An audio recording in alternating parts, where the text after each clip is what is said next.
Welcome to the Salmon Runs YouTube. Enjoy the video.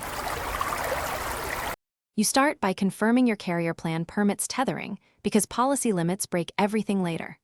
Once done, update the phone or router OS and firmware, then restart the device to apply patches. Make sure to pick 5 GHz when possible for less interference. 4 GHz is fallback. Set a strong WPA3 or WPA2 password, at least 12 characters, and rename the SSID so you don't join the wrong network. Next, optimize performance by scanning local Wi-Fi and choosing the least crowded channel. This reduces packet loss and latency. Limit concurrent devices and enable co-S or bandwidth caps so video and work traffic get priority. Prefer 5 GHz for speed and lower congestion. Lower transmit power if clients are close to reduce interference. Disable unused radios and Bluetooth tethering to free up resources.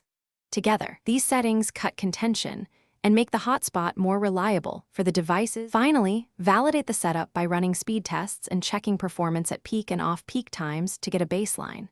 Schedule periodic reboots and enable automatic firmware updates during idle hours to prevent degradation. Monitor connected devices and usage logs so you can spot spikes.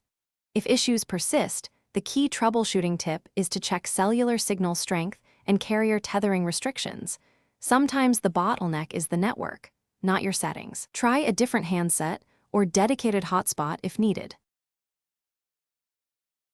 Thanks for watching. Consider subscribing if we helped you.